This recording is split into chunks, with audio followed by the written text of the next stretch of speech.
My name is Lisa, and I'm 9 months pregnant. It's my first time becoming a mother, and while I'm nervous, I'm also filled with joy at the thought of welcoming a new life into our home.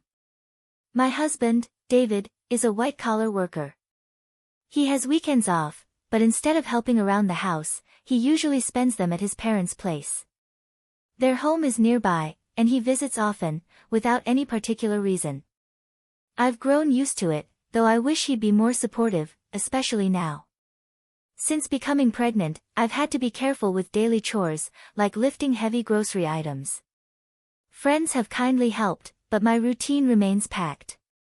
I wake early, make David's breakfast, send him off to work, then clean, do laundry, shop, and prepare dinner.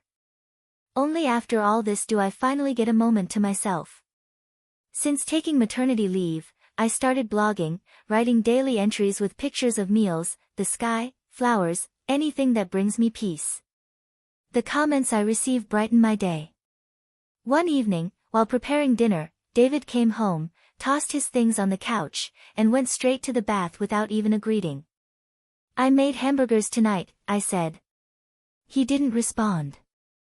3 years of marriage had worn away the warmth between us. His kindness had vanished, replaced by indifference. When he came back in his pajamas, I handed him a drink. "Where's the beer?" he snapped. "I forgot to buy it today." "I'll get some tomorrow," I replied. "Seriously? Go now." I was shocked. "Why can't you get it yourself?" "I'm heavily pregnant." "You forgot. It's your job to fix it." "Just because you're pregnant doesn't mean you deserve special treatment," he shouted. To avoid escalating things, I reluctantly headed to the convenience store. On the way, I ran into my neighbor, Sarah. "You forgot something too," she smiled. "Yeah, my husband demanded beer," I sighed. "Why didn't he go himself?" I said that. He didn't listen. After chatting briefly, I returned home. David, sprawled on the couch, barked, "What took so long? Where's the beer?" Without a word, I handed it over and started cleaning. My heart ached. Why did he treat me this way? The next morning, he acted like nothing had happened. But I couldn't forget his words.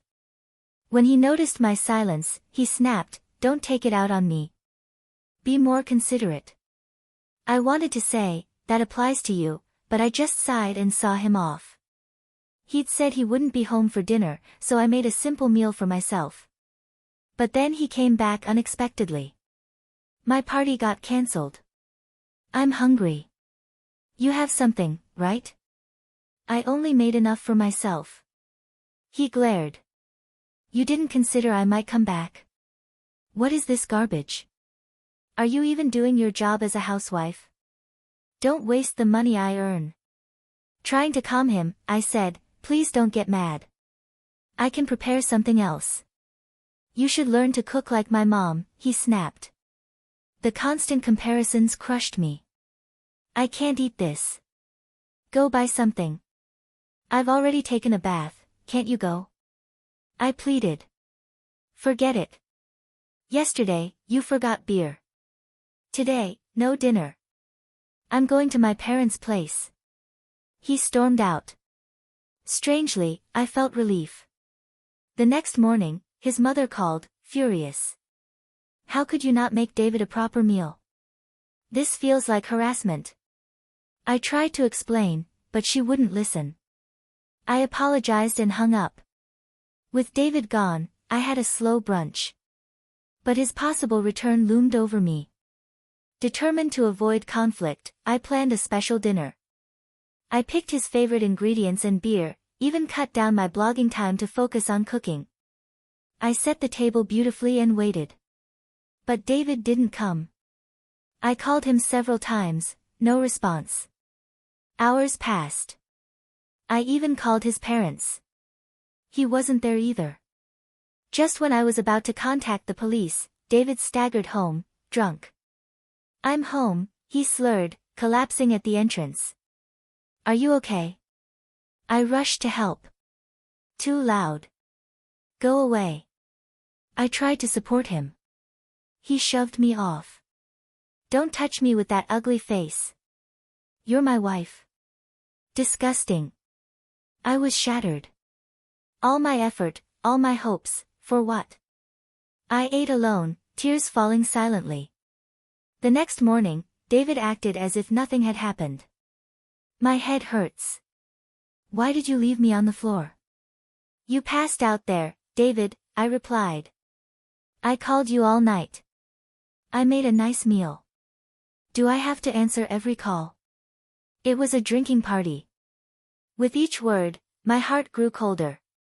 Maybe it was time to stop expecting anything from him. That way, I wouldn't be hurt anymore. I'm going back to my parents tomorrow, I said. Being with you feels unpleasant and meaningless. I started to think about divorce. Despite the heartbreak, I still felt joy whenever I thought about meeting my baby. Neighbors encouraged me, it's just a little longer. Their words gave me strength. Then David came home with a strange suggestion. Let's go on a family trip. My parents want to join. Now. I'm about to give birth. You're pregnant, not sick. We're going for 3 days next week. That's my due date. Just do what you're told. Shocked, I turned to a close friend for advice. She was concerned. That's not okay. Still unsure how to decline, the day of the trip arrived. I'm not feeling well. I think I should rest. You can rest in the car, David said. Let's go. As I got into the passenger seat, I suddenly felt warmth spread below. My water broke. I cried. Are you serious? David asked, confused. Yes. We have to go to the hospital now. Instead of helping, he opened the passenger door.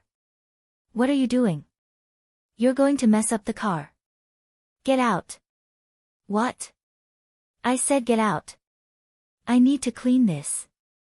He pulled me out of the car and said, we were supposed to go on a trip. Go to the hospital by yourself. He drove away, leaving me there. Devastated, I called an ambulance. Just then, Sarah spotted me. Lisa, are you okay? She asked, immediately taking control. She called a taxi and comforted me until I got to the hospital safely. On the way, I made a silent vow.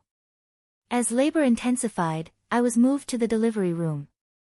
After enduring the pain for some time, I finally heard my baby's cries. Exhausted, I looked up to see my parents and Sarah standing before me with warm smiles. Relieved, I closed my eyes and rested. When I woke up after a few hours of sleep, I found myself lying in the hospital bed. Rubbing my eyes, I noticed my parents sitting next to me, their faces filled with concern. Are you okay? My mother asked gently. Still feeling drained, I couldn't muster the strength to sit up. My father looked teary-eyed, and my mother consoled him, saying, the postpartum period can be exhausting. Witnessing their concern warmed my heart, and a smile formed on my face. How's the baby? I asked. My parents informed me the baby was undergoing some tests but would be brought to my room soon. I noticed Sarah wasn't around. Sensing my unspoken question, my mother added, she left a little while ago. Thinking about how things might have turned out if Sarah hadn't been there filled me with gratitude. I promised my parents that once I was discharged, I would visit her to express my thanks. Turning on my phone to inform friends about the birth, I was overwhelmed by countless missed calls, most of them from David. But I felt no hope or desire to talk to him. I closed the notifications without hesitation. Later, one of my friends visited to congratulate me. While chatting, I told her everything that had happened with David. She was shocked and angry, half-jokingly saying she'd like to teach him a lesson. She emphasized that I needed to focus on rest and recovery, then left. My parents, already briefed by Sarah, asked, "What are you planning to do next?" I shared my thoughts about the relationship and said I was considering divorce. They respected my decision and fully supported me. David had apparently come to the hospital, but I had informed the staff I didn't wish to see him, so they kept him out. The next day, Sarah visited, holding a fruit basket. "Sarah, you came!" I exclaimed. "You seem to be recovering well. But remember, don't overdo it. Postpartum fatigue is real," she said, her voice full of care. Feeling comforted, I sighed with relief and took the basket. "Thank you, Sarah, for everything. I truly don't know what would have happened without you." She smiled and said, "What matters is that you and the baby are safe. I'll come over and thank you properly once things calm down," I promised. She nodded. "You know, I told my husband about what happened. He was furious. I felt a bit guilty. Sarah, I'm so sorry for dragging you into this. Don't worry. Remember who helped you get into your current company," she said firmly. That was the first time I heard a stern tone in her voice. Sarah was the wife of the CEO at the company where my husband worked. I had no idea when we first met in the neighborhood. But over time, we'd grown close, chatting during supermarket runs or while sipping tea. My husband never made an effort to socialize, so he never knew. Sarah had once asked me, "Should I talk to my husband about how your husband treats you?" I had always declined, not wanting to trouble her. But after this recent incident, even she must have reached her limit. That's why David kept calling her. I expressed my gratitude again. Her strong support made me realize how lucky I was. Seeing my eyes well up, she smiled and said, "Lisa, you're a dear friend. I can't just sit back when something like this happens to you." Despite her warmth, the messages from David didn't stop. I ignored every one of them. I had made up my mind, I wanted a divorce and to focus on a life with my child. Just before I was discharged, another friend came to visit. She showed me something on her phone, a viral social media post. She had shared the story of how David mistreated me. One of her followers had coincidentally recorded the incident where David yelled at me after kicking me out of the car. The follower blurred my face and shared the video online, with my friend's consent. The video went viral. Personal details about David and even his company were exposed. Online criticism poured in. When I asked, "What? It spread that much?" she replied calmly, "They brought it on themselves." David's friend had confronted him, and he claimed he had a prior travel commitment with his parents, as if that excused his actions. This only made things worse. His parents began facing backlash too. Gossip even spread around their neighborhood. Then, my phone rang. It was my mother-in-law. My friend smirked and said, "Pick up. Let her have it." But I had no interest in talking to any of them. I ignored the call. Missed calls from my husband and in-laws kept piling up. Even hospital staff were now aware of what had happened and showed extra care. I was grateful. Still, I had one worry: what if they showed up at the hospital on discharge day? My parents reassured me. But I was anxious: what if my baby was in danger? As we were leaving, we suddenly heard David's voice shouting, "Lisa," followed by the in-laws yelling. Then, men in black suits appeared, forming a protective barrier. One of them opened a car door and said, "Don't worry, we're here on Sir's request to protect you." I turned to my mom. She smiled and said, "Didn't I tell you there's nothing to worry about?" Feeling safe, I got into the car. David and his family, overwhelmed by the bodyguards, couldn't come close. I was speechless. How could I ever repay Sarah? My parents echoed my thoughts: we have to find a way to thank her.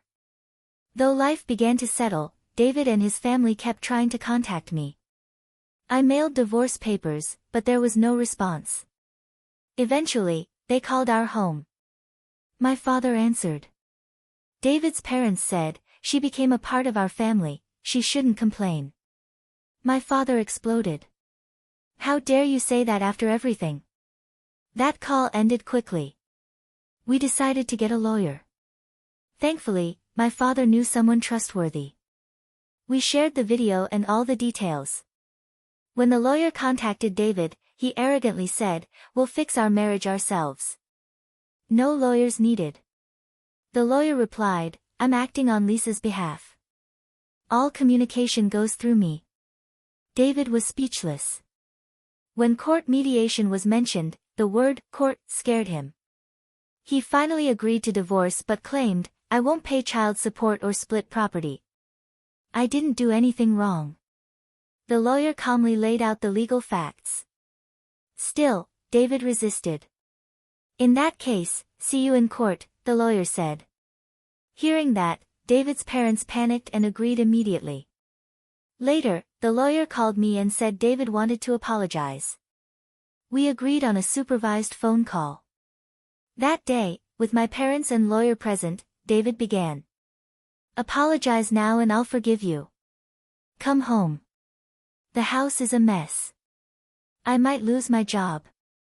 It's all your fault, take responsibility. His accusations didn't faze me. I stayed calm. When he said, you can't even respond. You're worthless, I finally replied.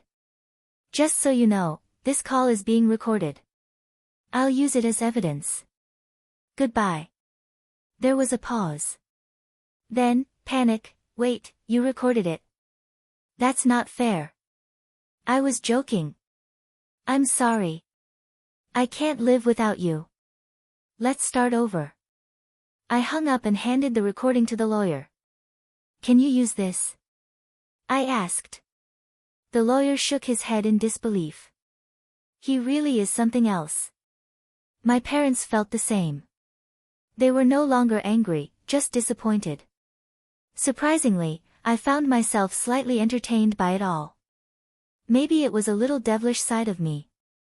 But finally, the divorce process moved ahead, and soon, it would all be behind me.